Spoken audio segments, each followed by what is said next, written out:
Good afternoon. Welcome to another amazing edition of Beyond the Numbers, coming to you live here on the Joy News channel. My name is Winston Taki, and I'm doing this with Isaac Ofeje, and Caleb Ziblim is back on the smart wall. And this afternoon is a very simple conversation on why electricity tariffs are up.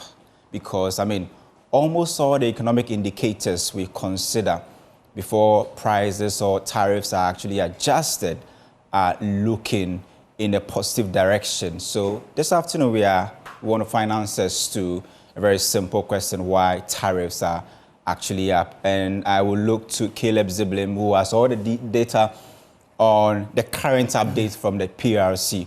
What are we looking at? What is the current upward adjustment that the PRC has actually slapped on power? So we know we're expecting the PRC to release the review for the third quarter of the year, and then they decided to increase electricity tariffs by 2.45%, and water remained the same. But then electricity is now up by 2.45%. Now, we're all expecting a reduction in electricity tariffs because most of the indicators we use, inflation rates is coming down.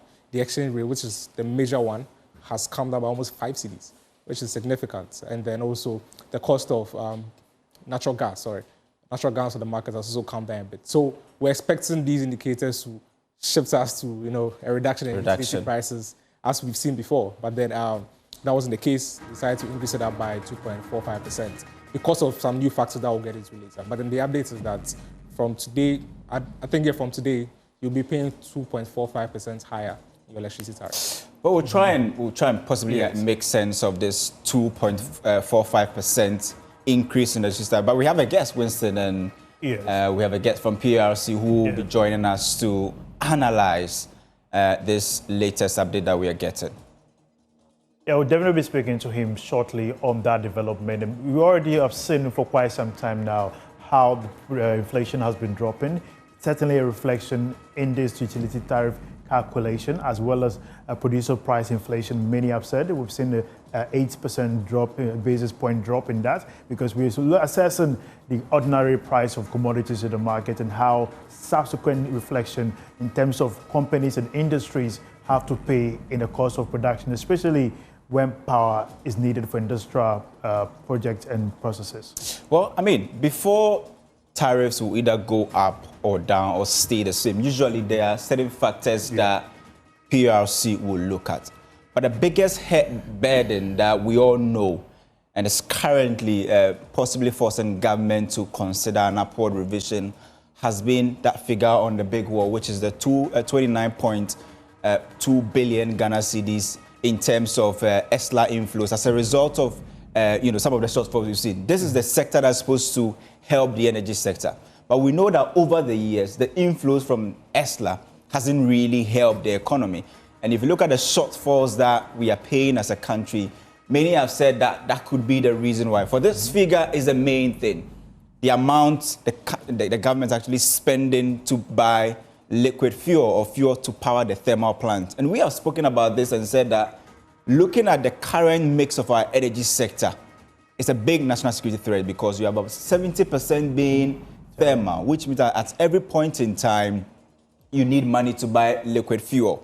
And we understand that hitherto, there were some 4 factors that were being considered before tariffs will be adjusted in any direction. But now we have new updates. Caleb, tell us about the 3 additional indicators that have been added to the consideration, and possibly why we may see this close to 2.5% adjustment in tariff.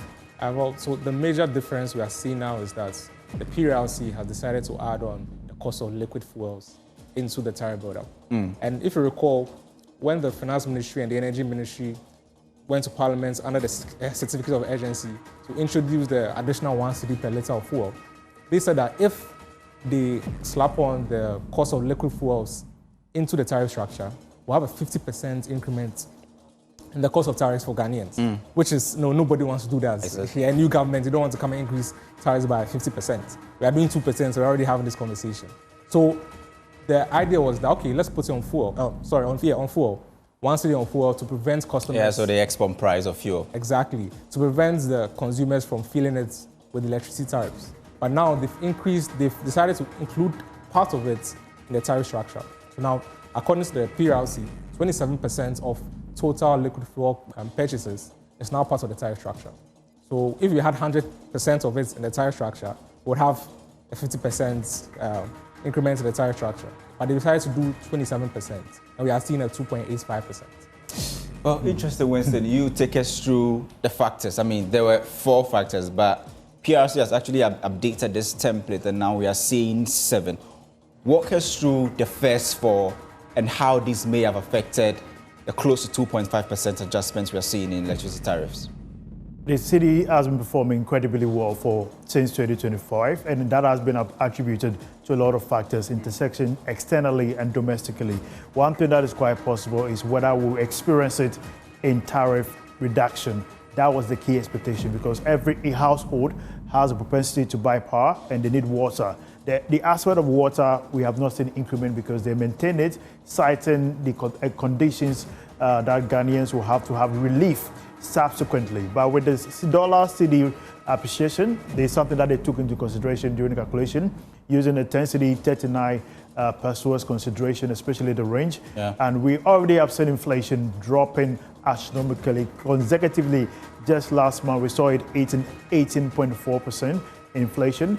Many were optimistic that government will be able to hit a single-digit inflation, hopefully the latter part of the first part of next year, considering the central bank's target of 10%, hopefully close of the year. The price of natural gas in the international market has been fluctuating for quite some time now. We've considered that conversation based on the discrepancies about the cost to power our thermal plants across the regions. One thing that is very interesting is the government's plan to introduce a gas processing plant as part of their investment into the sector, and that will cut the shortfall in exporting or depending on the West African gas pipeline consistently. We saw the maintenance that happened some few months ago, where there were challenges whether we could be able to sustain our thermal plant. The government was quite optimistic that the reserves that we had is enough to empower those thermal plants. Already, our generation mix has been a key conversation. Government is planning that by 2030, the solar side of our energy mix will be able to reach up to 10%, and hopefully, several years later, we can hit 30%, and that would demand huge investment over billions of dollars. But if we look at our hydro component, we are already 30% there, and we hope that our thermal portion, which is around 70%, we can make the difference and close that gap. Well, let me bring it, Caleb. I mean, the 3 new kits on the block, outstanding revenues, and a reserve capacity as a result, as well as cost of fuel.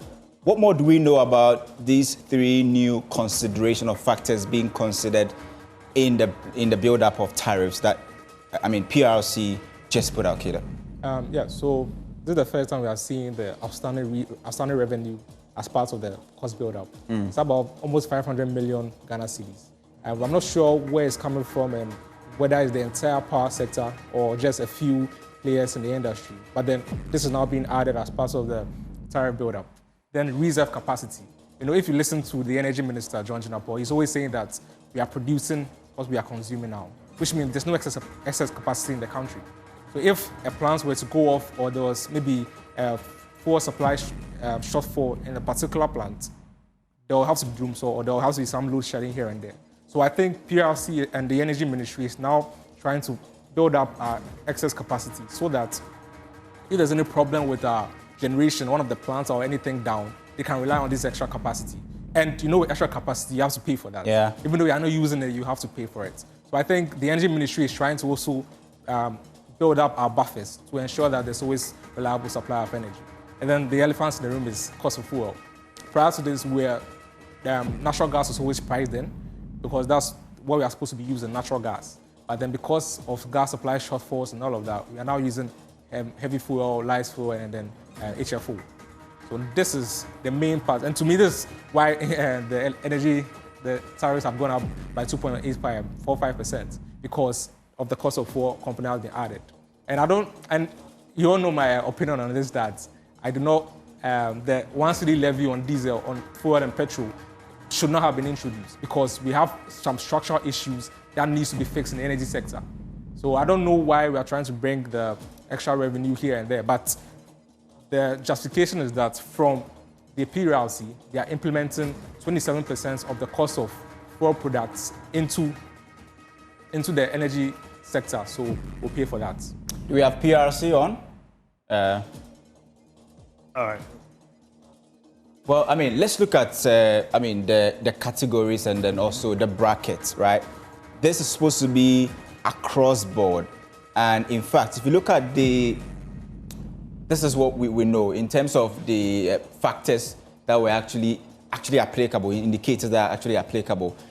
Currently, looking at the current tariffs that we have, if you look at the hydro and thermal aspect and all of that, especially this side, which talks about the exchange rate. Many have said that, and Winston put it that you are enjoying some big windfalls in the energy sector. Is it one reason why we can boldly say that as a result of this, there was no justification for PRC to actually increase the price? We've assessed consistently the burden that are awaiting the power sector and how much government is needed to ensure there's injection in the sector. Already it's been debt-ridden for quite some time now. Running a sector that has consistently become a burden on the structure of the economy. If you look at how tremendously needed power for our industrialization plan, it tells you how critical the sector is. And we are looking at the exchange rate benefits that we know has brought down our debt stock in the sector based on how much we have to pay the independent power producers, how much we owe in terms of buying fuel to empower these particular thermals. But those components are something that we need technical abilities to ensure we restructure the financing model, not just depending on the mechanism that they put in place to ensure there's flow of capital across sector. We know that inflation, like I made mention earlier, was something that was considered, but it depends on how much can be reserved, ensure the independent power producers are made profitable, with the new conversation about ensuring that the sector is not just put under regulation, but put under strict compliance. We're sure people can pay for what they use. Well, Winston, I understand PRC is on, so if you can actually, bring in PRC into this conversation, especially the new factors that we are seeing being considered. What really pushed the PRC to add 3 more factors? We know of the 4, but currently, just like Caleb put it, we are seeing the reserve capacity. We're also seeing the cost of fuel and one other factor. We want to understand, why we are seeing 7 factors being considered instead of the usual 4 that we know. Hello, Doc. Yes. Good afternoon. Good afternoon. Yeah. Please, can you repeat what you said, please? I didn't quite get what you said. Yeah, I was asking that, if we look at the build-up, usually there are 4 applicable factors or factors under consideration, i.e. inflation, exchange rate, natural gas cost, and others. But this time around, when you put out your release, we are seeing 7 factors, including 3 new ones, cost of fuel, which you are looking at, the liquid fuel, as well as reserve capacity. We want to understand why you considered these 3 new factors in your analysis. Okay, thank you very much. The last time we did this tariff, we said that we had an accumulated debt of 976 million cedis declared. And in the wisdom of the commissioners, they took on board 50% of that debt. So that means that half of it, which was 488, was taken in the last tariff. In this current tariff as well, we promised that we're going to clear the other half, which is 50%. So the outstanding 488 million accrued from the last 3 quarters, we are clearing it in this quarter. That's one of them. We added 27% of liquid fuels. The gas that we have is insufficient to power all the thermal plants. So we buy liquid fuels. They like crude oil, heavy fuel oil, distillate fuel oil. We buy all those fuels to power the thermal plants. So we took 27% of that. In the wisdom of the commissioners, we cannot afford everything. So government is taking the other percentage. So we passed through 27% of that because on a monthly basis, the utility providers need so much money in terms of dollars to be able to buy liquid fuel to power the thermal plant. So we have to make room for that. And we also have to make room for the reserve margin in case we need the stability and the reliability for the system to improve or the the consumers to be able to benefit from whatever it is that the providers are giving to us. So we have to consider those 3 extra factors just to make sure that we cater for them in this current tariff. That's how come we added 3 more of these factors. So in your understanding, which of these factors actually push the close to 2.5% adjustment, upward adjustment that we are seeing? Which of these 7 factors really push the PRC to slap consumers with 2.5% price adjustment in tariffs? Okay. If we did not consider the other 3 factors which I mentioned, that is the debt of 488 million, plus the reserve margin, plus the fuel, there would have been a reduction in tariff.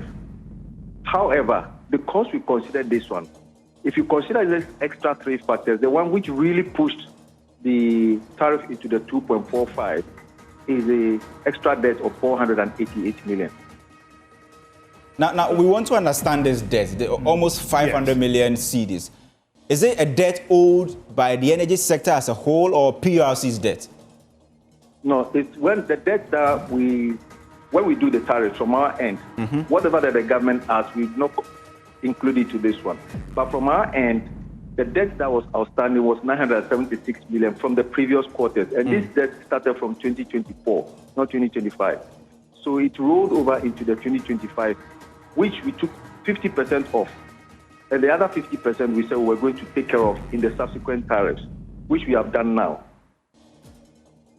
So I want to understand what sort of investment in the sector would you say will necessitate the extent where Ghanaians will be forced or will have to enjoy some relief in terms of the cost of electricity? If I got it right, you're asking me if the Ghanaians would enjoy a relief at a point. Yes. Yes, because the 4 factors which you actually mentioned, if you take into consideration the exchange rate alone contributes about 60% of it. So when we use the exchange rate alone to run the tariffs, assuming we did not have any of these debts outstanding, would have had a huge decline in the tariffs.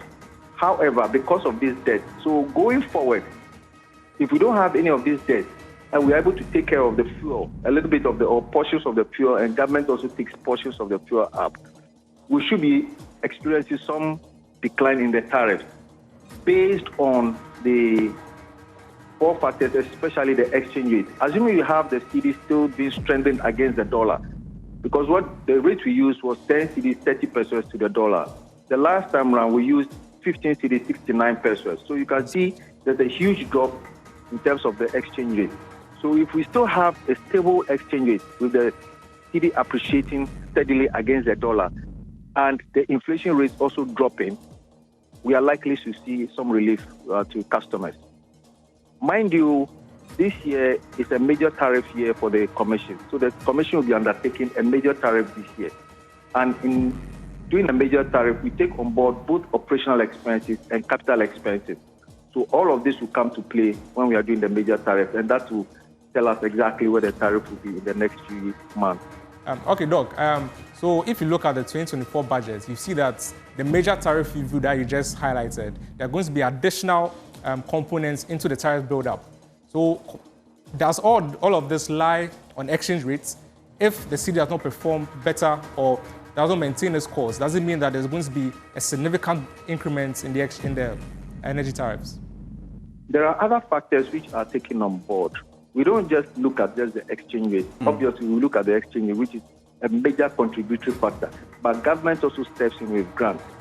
So assuming the Commission does a tariff which is way in excess of what will be applicable to, let's say, consumers, the government steps in and says, I'll give a grant of so much. So take this portion out. And that will pushing consumers as well. So there will be subsidies. There are different factors which will come to play.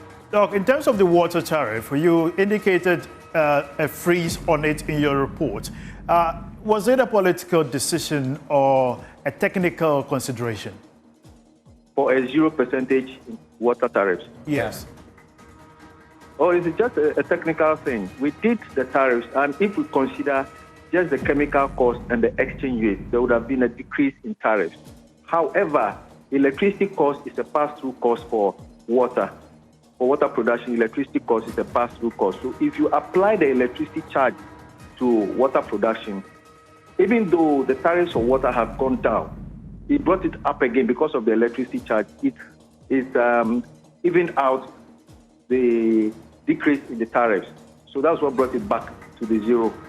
It should have been about 0.1 thereabout, but the commissioners just decided, well, let's make it 0% instead of just doing the 0.1 or something. Well, Doc, I want us to stay on the new kid on the block, which is the cost of fuel. Because if you look at exchange rate, for instance, it drives how much fuel is sold. And so there is that sort of a correlation between the cost of fuel and the exchange rate factor that you said contributes about 60% to the build-up. So in this case where you have introduced a new additional indicator, which is the fuel cost, are we likely to see PRC slapping more tariff as a result of maybe exchange rate going up and we having to pay more on the fuel side? In fact, and also help us understand that what sort of negotiation did you go, in terms of agreement, did you go with government in taking 27%? Help us understand, how much are you taking in terms of the big blow? Government says it is going to slap one additional levy on export price of fuel. Help us understand how much of the burden you are taking for us to be able to get money to buy fuel to power the thermal plants. Okay, just as I said, we consider 27% of the cost of fuel. The other 27 less 100, government is taking about 73% of that. Okay, so what happens is that the government itself is absorbing some cost already. So the commission is only taking up the 27%. Yeah, so what's going to happen next is that government can decide that, okay, fine, for the 1 cedi levy, I'll drop it down to 50%, 10%, or scrap it completely. That is a government decision which is beyond the PURC. The PURC cannot dictate for the government on that one. It's a policy driven by the Ministry of Energy itself. So that, I cannot speak to that. And the only one I can speak to is the one that is within the jurisdiction or the domain of the PURC. And that we came to an agreement with the government and we absorbed 27% of that fuel cost into the tariff. Doc, as the concession agreement conversation come to your table, and what is PRC considering in line of protecting consumers as well as ensuring there is cheaper access to electricity? Could you repeat that aspect, please? I'm talking about concession. I'm sorry, I didn't hear you the very ECG concession conversation, the document, has it come to your notice? And if it has, how is it modeled to ensure cheaper access to electricity, to ensure also the sustenance and supply of power? You mean the PSP? Is that what you are talking about? Is it the PSP? Yes. PSP? Yes. The private sector participation in ECG? Is that what you're talking about? Exactly. And the concession one. That is a totally different thing, which is running different from what we are doing now. When that one comes on board, the commission will actually take it on a different level completely. Because for now, what we have is ECG itself as a holding company and as a distributor of power, PRA as a generator of power, and GRICO as a transmitter of power, as well as the IPPs who are generating power. But we have not considered the PSP in it at all, because for now, it's not on board. Well, until we know the form that the PSP will take, whether it's going to be a full concession, it's going to be 50%, it's going to be 10%, we do not know at this point in time. Until that time comes, we cannot do anything about it. Well, you made us understand that currently you are taking 27%. And this rate, help us understand, will it depend on the capacity of government to absorb more shortfalls? In a case where government finds itself in a fiscal position where it is difficult, is the PRC going to take more components of this fuel cost, let's say maybe 30% or 40%, or it will remain 27% for some time? That I cannot speak to at this particular point in time. It will depend on the negotiations that the commissioners enter with the government. Whatever the commissioners or the PURC enters with the government and is agreed upon by government, that is what will be applicable. The Secretariat will only go by what the commissioners give us to work with. So the numbers that they come out with, those are the numbers that we work with, and then we will report to the commission for the commission to take a decision on whatever we have given to them. Anything that we communicate to the public is that of the commission and not that of the Secretariat. Thank you very much, Dr. Eric Kofi-Obute, for speaking with us here. He's the Director for Research and Corporate Affairs at PURC, giving us up-to-date information on why the PURC has decided to increase tariff for electricity by 2.45% and how it is reflecting on water, which is zero freeze on water tariff being experienced by consumers going forward. And this is a development from our energy sector. We touch on with my colleague Caleb Eziblim, Isaac Ofeje, and my name is Winston Taki. Expect the same time on Friday at 5:30 p.m. where we bring you up-to-date information on sectors that are critical for national development. Thank you for watching and have a good business day. Bye-bye.